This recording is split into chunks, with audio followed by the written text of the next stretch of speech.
เอาพี่น้องตัวนี้กะเลือกชาลีทัวนักสมควรพี่น้อง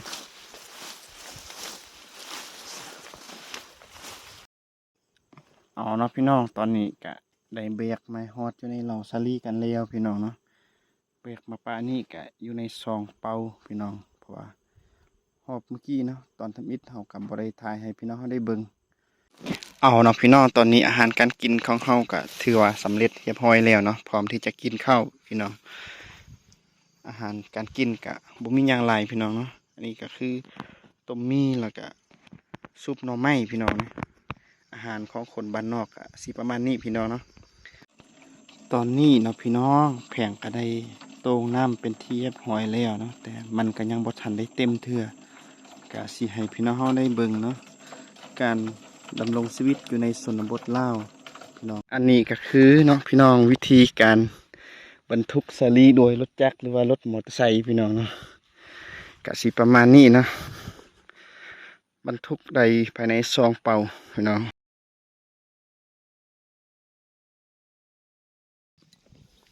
กราบทักทายสบายดีและสวัสดีครับพ่อแม่พี่น้องเนาะบอกว่าจะอยู่ในประเทศหรือว่าต่างประเทศก็ขอต้อนรับเข้าสู่ซองเป่าเพียงบรรณาคือเก่าคือเดิมเด้อพี่น้องเนาะเพราะว่ามื้อนี้ก็อยู่ในไร่ในสวนพี่น้องเนาะมาอยู่ในสวนข้าวโพดคือเก่าเพราะว่าช่วงนี้ก็เป็นช่วงฤดูการเก็บเกี่ยวผลผลิตพี่น้องป้าสังเกตเบิ่งพี่น้องหญ้าก็ขึ้นสูงหลายพี่น้องเพราะว่าช่วงนี้ก็จักมันเป็นแนวใดเนาะพี่น้องปีนี้ก็ถือว่าฝนก็ถือว่าตกหลายสมควรพี่น้องก็ปัจจุบันนี้ก็เดือนพฤศจิกแล้วเนาะหรือว่าเดือน11แต่ว่าฝนก็ยังตกอยู่ทุกมือทุกวันเลยพี่น้องเนาะ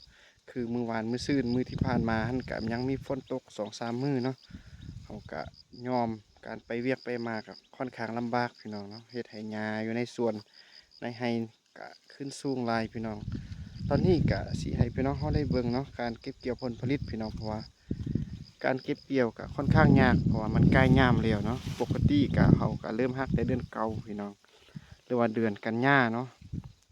แต่ว่าปีนี้เนื่องจากฝนตกหลายพี่น้องเนาะเฮ็ดให้นาเวียกของเฮาก็บ่ทันพี่น้องบ่ไปบ่มาจังซี่หั่นแหละพี่น้องอีกอย่างราคาผลผลิตข้าวโพดก็ค่อนข้างต่ำพี่น้องก็บ่ฮู้แนวสิเฮ็ดเนาะว่าสิคุ้มกับการเฮ็ดหมดปีบ่หรือว่าบ่คุ้มเนาะพี่น้องก็ยังคิดยากอยู่เนาะพี่น้อง แล้วก็ตอนนี้ก็สิให้พี่น้องเขาได้เบิ่งนาเวียของเขาจักหน้อยก่อนนะก็เขาก็สิได้เข้าเวียของเขาโตอันนี้เนาะพี่น้องก็คือสวนสาลีข้าวโพดพี่น้องบ่เป็นสวนแล้วเป็นป่าแล้วพี่น้องเอ้ยสังเกตหญ้าก็ป้าขึ้นบักสูงๆหญ้าก็ขึ้นไวขึ้นลายก็ย้อนมาจากฝนตกแห้งอะไรพี่น้องเนาะแต่ละปีก็เดือนเก่าเดือน10ก็เศร้าแล้วเนาะฝนก็เศร้าแล้วแต่ว่าปีนี้จักเป็นจังใดเนาะก็มีแต่ฝนพี่น้อง2-3 มื้อฝนตก2-3 มื้อฝนตกอย่างสี่ก็เฮ็ดให้เฮาบ่ได้ไปเวียกเนาะไปก็ค่อนข้างลำบากอีกอย่างมันก็อยู่ใกล้บ้านเด้เฮาคันเฮาสิย่างไปมันก็นานฮอดเนาะเฮาเอารถไปมันก็ยุ่งยากลำบากพี่น้องทางก็มีขี้ตมทางมันเปื้อนลายหั้นนะพี่น้องก็เฮ็ดให้นาเวียกของเฮาแต่ละปีก็บ่เป็นจังซี่เนาะแต่ว่าสังเกตเบิ่งปีนี้ว่าพี่น้องเนี่ยเบิ่งต้นสาลีจนบ่เห็นเลยพี่น้อง เห็นแต่หญ้าพี่น้องเอ้ยยังไดก็ขอกำลังใจจากพี่น้อง FC เฮาทางบ้านเด้อพี่น้องช่วยกดไลค์กดแชร์เพื่อเป็นแรงใจในการเฮ็ดเวียกเฮ็ดงานของเฮาในแต่ละวันพี่น้องเอ้ยทางรูปหุ่นกับเป็นเมียนะเมียกับแพงกับมา2 คนพี่น้องมื้อนี้ก็มาเก็บมื้อละเล็กมื้อละน้อยอะไรพี่น้องปกติเนาะแต่ละปีช่วงนี้ก็ถือว่าแล้วเวียกแล้วการก็สิพาพี่น้องเฮาไปใส่กับดักนกกับดักหนูเนาะพี่น้องแต่ว่าปีนี้ ก็ยังบ่แล้วเทื่อพี่น้องก็น่าจะเดือน12หรือว่าเดือนธันวาปลายปีหั่นแหละพี่น้องจึงสำเร็จยอมเลยพี่น้องเอ้ยแล้วก็ตอนนี้ก็สิพาพี่น้องเฮาเข้าเวียกเลยเนาะพี่น้องเอาเนาะพี่น้องสำหรับการที่ว่าเฮามาฮักสาลีข้าวโพดในมื้อนี้ก็ถือว่าฮอดตอนเที่ยงกันแล้วพี่น้องเนาะเฮาก็สิพาพี่น้องเฮากลับมาแต่งอยู่ครัวกินก่อนนะพี่น้องเพราะว่าก็ฮอดเวลาตอนเที่ยงก็เป็น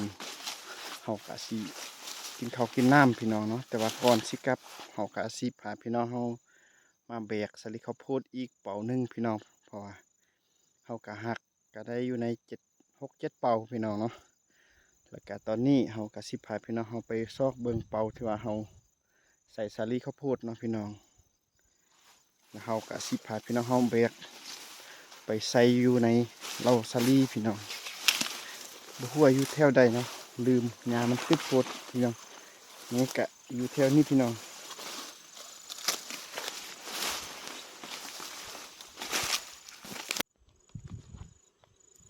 อันนี้เนาะพี่น้องก็คือเป็นเป่าสาลีข้าวโพดพี่น้องหรือว่ากระสอบข้าวโพดเนาะพี่น้องที่ว่าเฮาหักใส่อยู่ในนี่ก็ถือว่าเต็มสมควรพี่น้องเนาะจนบ่มีบอนมัดเลยเนาะพี่น้องเฮาบ่ได้ใส่ตอกมัดเนาะเฮาก็ใส่ห่วงสาลีหรือว่าฝักสาลีเกี่ยวใส่นะเกี่ยวแล้วก็พันอะไรก็ใส่อยู่ในนี่เนาะพี่น้องก็ถือว่าหนักหน่วงสมควรก็น่าจะอยู่ประมาณ30 กว่ากิโลเนาะพี่น้องเขาก็สิพาพี่น้องเขาไปแบกกันเลยพี่น้องเอาพี่น้องตัวนี้ก็แบกสาลีเพื่อนักสมควรพี่น้อง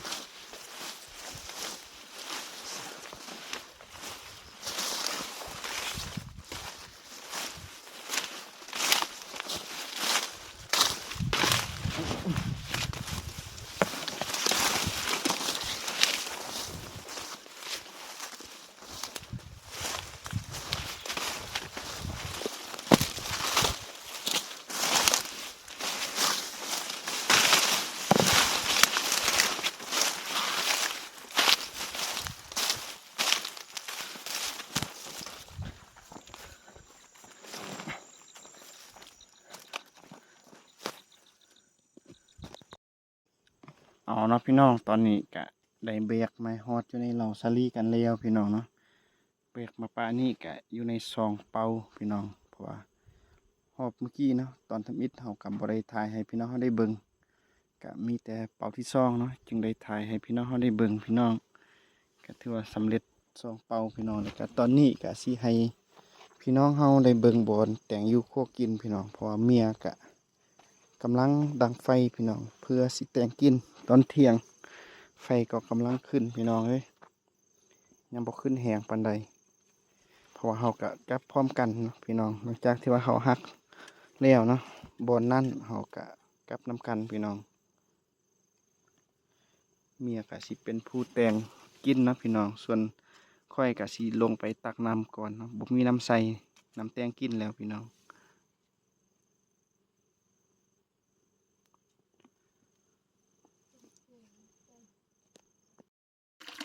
เอาพี่น้องตอนนี้เนาะแข่งก็ได้มาฮอดบอนที่ว่าสิตักน้ำแล้วเนาะพี่น้องก็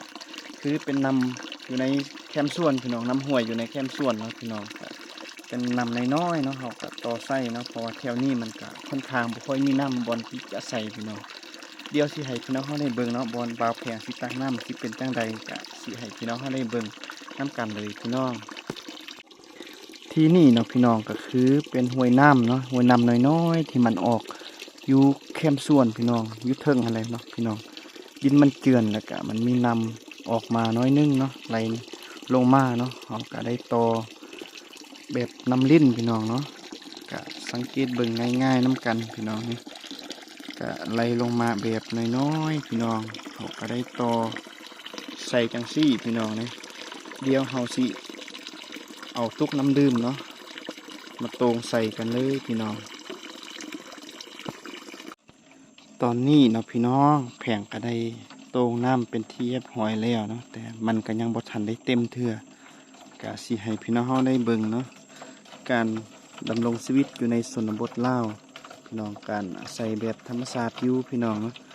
การใส่น้ำอยู่น้ำกินก็ยังอาศัยน้ำห้วยเวลาเฮาไปเวียกไปการไปสวนจังซี่ก็อาศัยอยู่ในน้ำอยู่ในป่าในดงในห้วยจังซี่หั่นล่ะพี่น้องเฮาก็สิตรงไว้นี่เนาะหลังจากที่ว่ามันเต็มเราก็สิได้เอาเมื่อบนเหล่าซาลีพี่น้อง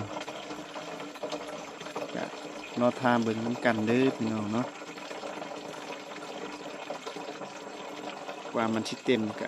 ใช้เวลาโดนสมควร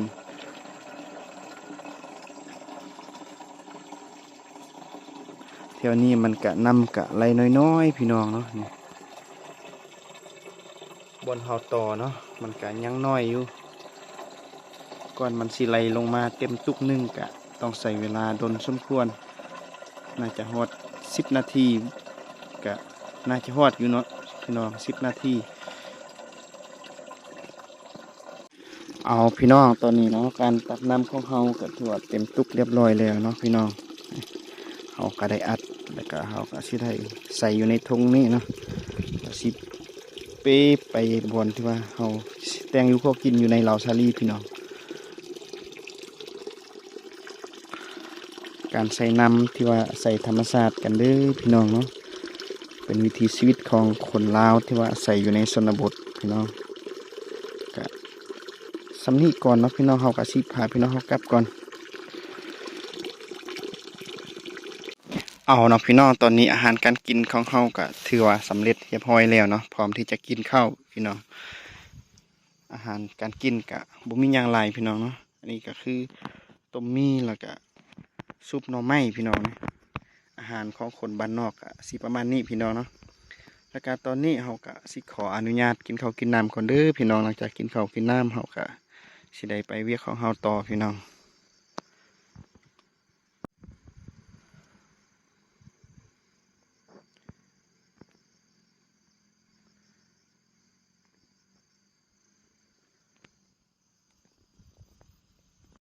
เอาพี่น้องตอนนี้เนาะหลังจากที่ว่าเฮาหักสาลีแล้วเนาะตอนนี้ก็ฮอดเวลานาทีที่ว่าเฮา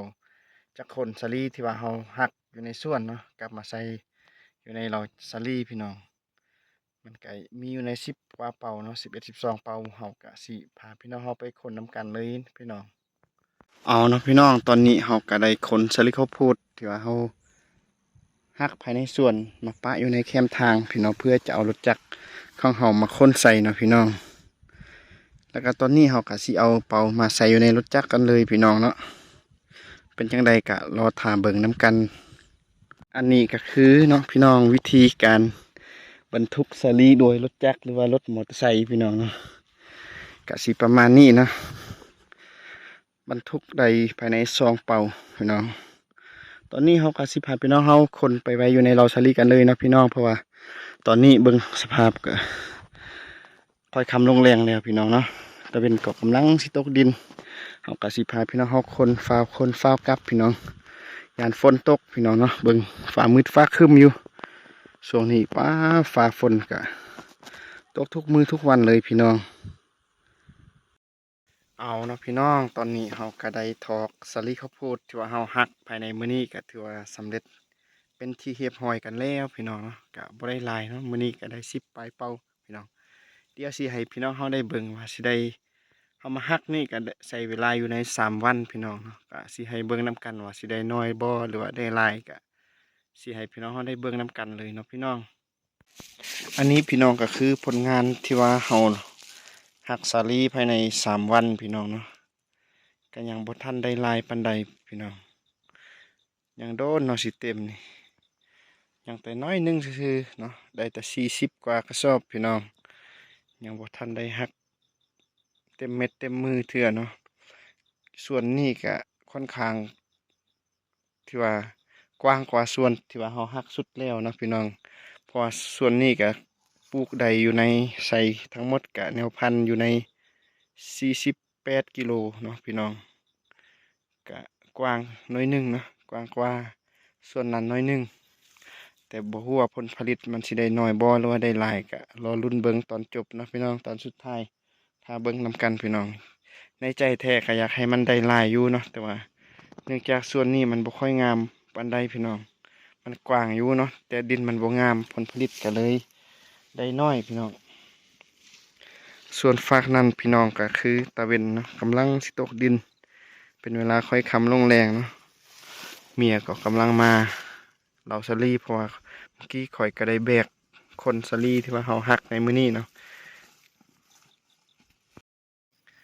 เอาเนาะพี่น้องตอนนี้เนาะก็ฮอดเวลานาทีที่ว่าเฮาสิได้กลับบ้านกับเพื่อนกันแล้วพี่น้องเพราะว่าตะเวนก็กำลังสิตกดินแล้วเนาะเฮาก็สิพาพี่น้องเฮากลับบ้านกับเพื่อนมื้ออื่นมื้อฮื้อมื้อต่อๆไปก็สิได้มาสู้เวียกสู้งานจังซี่คือเก่าหั่นล่ะพี่น้องแล้วสุดท้ายนี้พี่น้องก็ขอฝากซองอีกคือเก่าคือเดิมกันเด้อเพราะว่าซองของเฮาก็ เป็นสองทางที่ว่านำเสนอวิถีชีวิตพี่น้องการเฮ็ดอยู่หากินเฮ็ดไร่ไถสวนไปวันๆจังซี่หั่นแหละพี่น้องโดยเฉพาะก็คือพี่น้องคนลาวบ่หรือว่าคนไทยเนาะที่ว่าเคยใช้ชีวิตจังซี่เนาะแล้วก็จากบ้านเกิดเมืองนอนเพื่อไปหาเวียกเฮ็ดงานทำต่างเมืองต่างแขวงต่างประเทศนะถ้าได้เห็นคลิปของเฮาก็อย่าลืมกดไลค์กดแชร์กดติดตามในเด้อพี่น้องเนาะ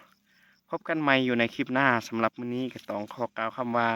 สบายดีพี่น้อง